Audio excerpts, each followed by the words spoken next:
ছোট্ট বন্ধুরা, তোমাদের সবাইকে স্বাগত জানাচ্ছি মন ক্যানভাসে। তোমরা তো জানো যে আমরা এই চ্যানেলে সুন্দর সুন্দর গল্প বলি, আর দারুণ দারুণ ছবি এবং ভিডিও। আজকে আমরা যে গল্পটা শুনবো বা দেখব, সেটা কিন্তু একজন বিখ্যাত বিজ্ঞানীর ওপর, এবং তার একটা অদ্ভুত একটা আবিষ্কার, যে আবিষ্কার আজও আমরা মনে রেখেছি। ইউরেকা ইউরেকা বলে যখন চিৎকার করি, তখন সেই শব্দটার পেছনে যে গল্পটা আছে, সেই গল্পটাই কিন্তু আজকে আমরা শুনবো। এবং সেই বিজ্ঞানীর নাম হলো আর্কিমিডিস। এই আর্কিমিডিসের কথা তোমরা বড় হয়ে শুনবে বা অনেকে শুনেছ। তিনি শুধু বিজ্ঞানী ছিলেন না, তিনি ছিলেন গণিতজ্ঞ। অনেক বিষয়ে তার অসাধারণ পাণ্ডিত্য ছিল। আমরা যে গল্পটা শুনবো সেটাতে কিন্তু একটা সোনালী মুকুটের ব্যাপার কিন্তু জড়িয়ে আছে। চলো তাহলে শুরু করা যাক আজকের গল্প, আর্কিমিডিস এবং সোনালী মুকুট।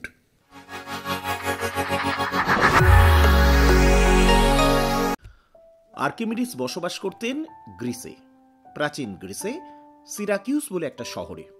সবাই আর্কিমিডিসকে চিনতেন জ্ঞানী গুণী বুদ্ধিমান মানুষ হিসেবে, কিন্তু তার মাথায় সবসময় নতুন ধরনের চিন্তা ভাবনা আসত।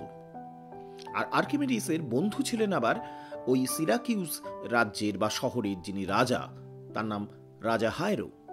এই রাজা হায়রো একবার একটা যুদ্ধে জয়লাভ করলেন। দারুণ খুশি। তিনি ঠিক করলেন এই যুদ্ধে জয়লাভের জন্য কৃতজ্ঞতাবশত তিনি দেবীর উদ্দেশ্যে একটা মুকুট দেবেন। রাজশেখরার ডাক পড়ল।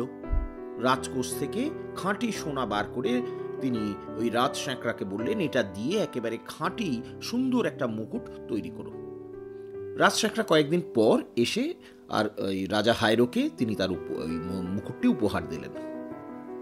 কিন্তু মুকুটটি হাতে নিয়ে রাজা হায়রো ভাবলেন যে এটা তো খাঁটি নাও হতে পারে, কেমন যেন একটা খটকা লাগলো।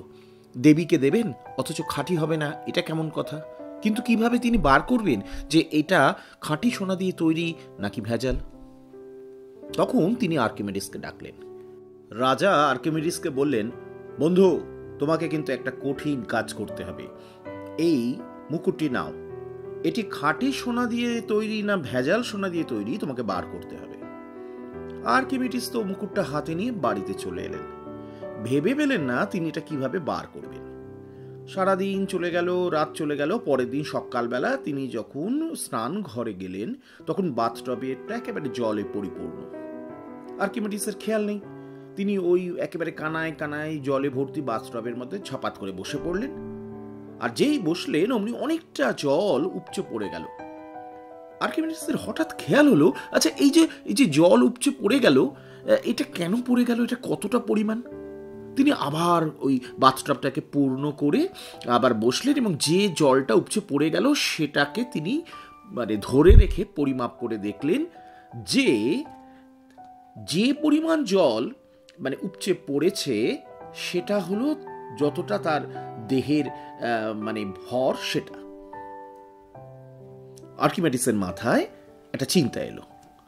তিনি বুঝলেন যে এই নীতিটা ব্যবহার করে তিনি মুকুটের সোনা পরীক্ষা করবেন।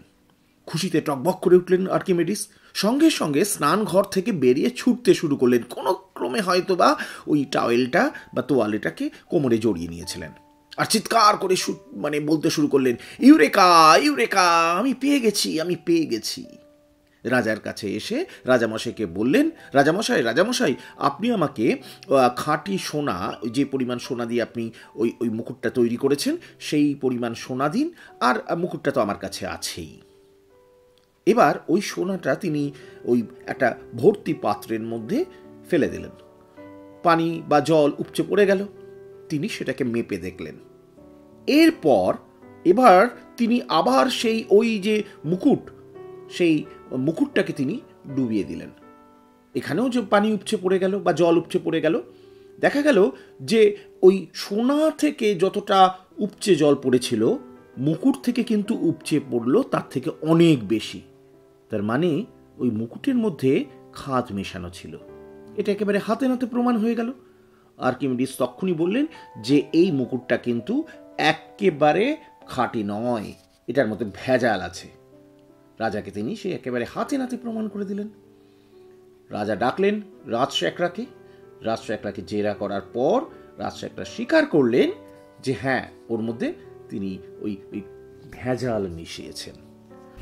এইভাবে আর্কিমিডিস খাঁটি সোনার ঘনত্বের সঙ্গে মুকুটের সোনার ঘনত্বের তফাৎ দেখিয়ে প্রমাণ করে দিলেন যে মুকুটটাতে খাদ মেশানো আছে।